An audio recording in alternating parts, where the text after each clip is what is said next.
Nous voici pour la partie C de l'exercice 1 de Pondichéry, avril 2017, série scientifique, donc série S. C'est la partie sur la loi normale. Donc l'exercice, on lit bien le texte. Donc on est toujours dans notre fabrique de chocolat. Et là, eh bien, x, c'est la variable aléatoire qui compte en pourcentage la teneur en cacao d'une tablette de 100 grammes. Et on sait que x suit la loi donc normale d'espérance mu égale 85 et écart type sigma égale 2. Donc première chose, on vous demande de calculer une probabilité. Alors comme on connaît sigma et mu, c'est très simple. Alors là, il y a deux méthodes. Première méthode, eh bien, comme on vous dit calculer, vous êtes peut-être incité à prendre votre calculatrice. Donc on va la prendre tout de suite. Donc sur une Casio, on va menu, donc statistique, voilà, distribution, normale, et on va NCD. Et là donc en borne basse lower, donc vous mettez 83. Ensuite borne haute 87. Vous indiquez donc l'espérance et l'écart type. L'écart type c'est 2 et l'espérance c'est 85. Et vous n'avez qu'à appuyer. Donc, vous voyez que ça c'est très simple à faire. Voilà, on obtient 0,683. On va arrondir donc au millième. Donc ici 0,683. Alors vous auriez pu le faire autrement puisque c'est un résultat de cours. Je vous rappelle que sur une loi normale, la probabilité donc que x soit entre mu moins sigma et mu plus sigma, c'est quelque chose qu'il faut savoir, c'est 0,683, quelle que soit votre loi normale. Donc ici, ici, eh bien 83, c'est exactement 85 moins 2, donc c'est bien mu moins sigma. Et 87, c'est symétrique par rapport à 85, c'est 85 plus 2. Voilà pourquoi vous auriez dû peut-être reconnaître. Donc, on aurait pu dire directement que la probabilité d'être entre 83 et 87, eh bien, c'est 0,683. Donc, deux méthodes, à vous de choisir. Oui, pour ceux qui ont une Texas, la TI 83 ou du même genre, vous avez ici, donc, dans le menu, donc distribution ici, voilà, vous avez une normale FREP. Vous avez donc dans le 2, voilà, vous indiquez les bornes, 83, 87, mu égale ici 85 et sigma vaut 2. Voilà, et vous obtenez ici ce que vous avez à taper d'ailleurs dans les anciens modèles, c'est-à-dire en premier les bornes et ensuite espérance et écart type. Pour ceux qui ont les modèles sans menu, voilà ce qu'il faudra taper dans l'ordre borne basse, borne haute, espérance et écart type, et vous validez et ça donnera ce qu'on a trouvé tout à l'heure, donc 0,683. Alors ensuite ici en question 1 encore, on demande que la probabilité que la teneur en cacao soit différente de plus de 2% du pourcentage annoncé. Donc, on veut ensuite,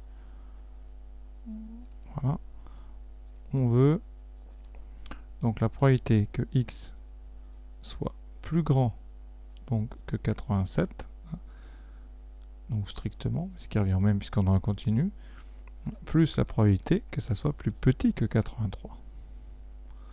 Et ça, eh bien, c'est pas la peine de le faire, c'est le contraire de ce qu'on vient de faire. C'est exactement 1 moins 0,683. Donc vous faites la soustraction, ce qui donne 0,317. Et après vous écrivez en français la probabilité que la teneur de cacao soit différente de plus de 2% et de 31,7%.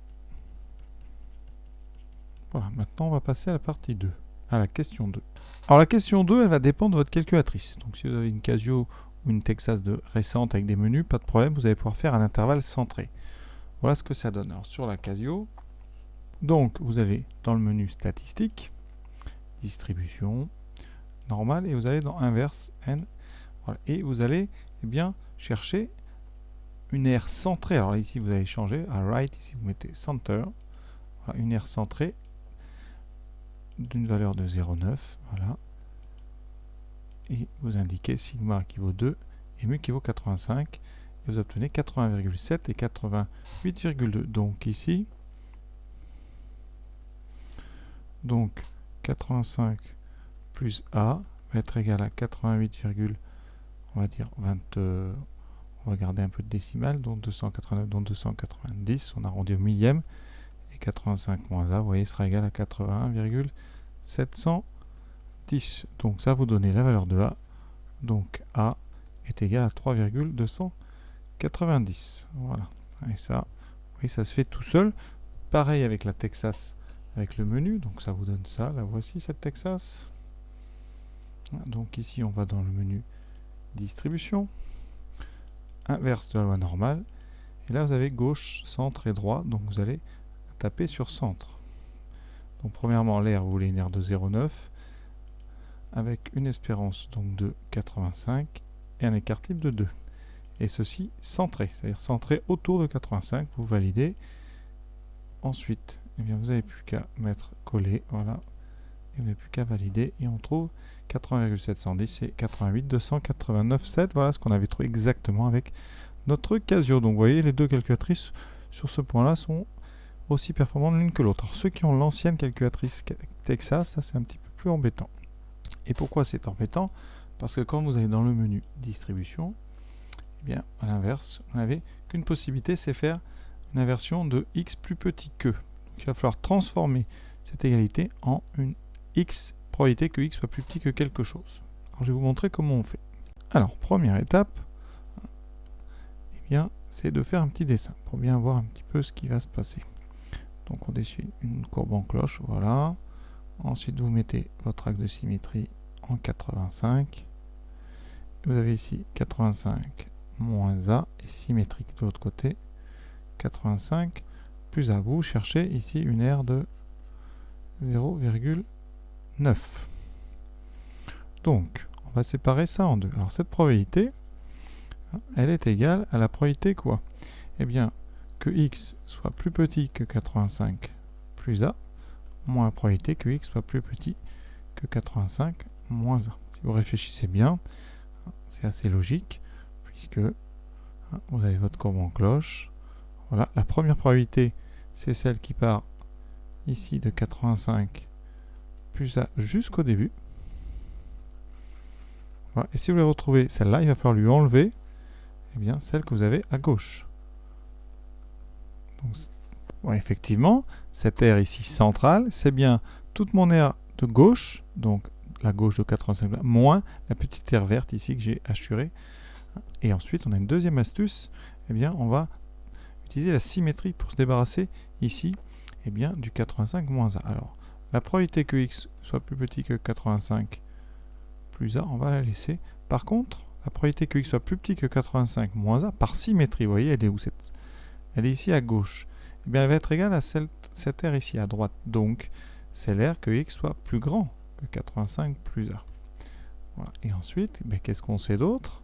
Et là, c'est vrai que ça devient un petit peu technique. La probabilité que x soit plus grand que 85 plus A, c'est 1 moins la probabilité que x soit plus petit ou égal à 85 plus A. Au niveau des inférieurs ou égal, c'est les lois continues, donc on ne s'embête pas.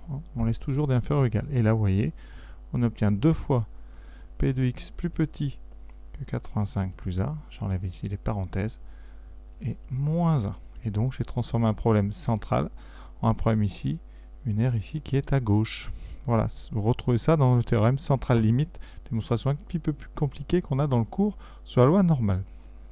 Et donc, on veut que 2 fois ça moins 1 soit égal à 0,9, on transforme. Ça veut dire que la probabilité que x soit plus petit que 85 plus A doit être égale à 1,9 sur 2, qui donne donc 0,95. Alors tout de suite, on prend donc notre Texas, voilà, la voici, on va dans le menu distribution, inverse norme, et là vous tapez dans l'ordre, donc d'abord le 0,95, et ensuite espérance, écart type. Et vous allez trouver ici, donc 88,290, ça veut dire ici que votre 85 plus A, c'est 88,290, j'ai arrondi au millième, donc petit a est égal à 3,290, c'est ce qu'on avait trouvé tout à l'heure avec les autres modèles. Alors c'est un petit peu plus, vous voyez, mais c'est à vous de voir, puisque vous n'aurez pas le choix de toute façon. Sinon, on peut aussi essayer par tâtonnement, c'est un petit peu long par contre. Donc moi je vous conseille vraiment d'apprendre cette méthode, c'est pas infaisable, c'est toujours pareil, donc voilà. Question numéro 3, non, pardon, j'ai oublié, il y a interpréter le résultat dans le contexte de l'exercice. Voilà, donc en français, vous écrivez, eh bien, on a 90% de chances que la teneur en chocolat se trouve entre eh bien 81,710 et 88,290, ce qu'on avait trouvé à la calculatrice. Alors cette question 3, c'est donc un intervalle de fluctuation qu'on va faire. Pourquoi? Parce que on nous annonce la proportion globale, hein. On nous dit que c'est 90, donc on peut admettre que P vaut 90%, c'est-à-dire 0,9. Voilà. Et là, qu'est-ce qu'on va faire? Eh bien nous, on prend un échantillon de 550 tablettes. Donc ça veut dire qu'on va prendre n égale 550. Alors on va vérifier quand même que les conditions sont bonnes, mais on va faire un intervalle de fluctuation donc au seuil de 95%. Donc ça donne i égale donc p moins 1,96 racine de p fois 1 moins p sur racine carrée de n. Et la même chose avec 1 plus. Voilà. Et ce qu'on sait que 95% des échantillons doivent se trouver à l'intérieur de cet intervalle. Et on va vérifier eh bien, que notre échantillon, nous ici, est dedans. Alors notre échantillon, il a une fréquence observée qui est de... Donc, alors il y a 80 qui ne répondent pas aux critères, donc 470 répondent aux critères sur 550. Donc on va calculer la machine et on vérifiera, on testera si cette fréquence observée est à l'intérieur de notre échantillon, de notre intervalle à 95% ou pas. Donc première étape, les conditions. Alors les conditions, il y en a 3. Il faut que n soit supérieur à 25.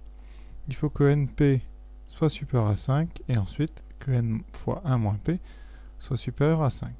Donc ici, n, eh bien, celle-là, c'est OK.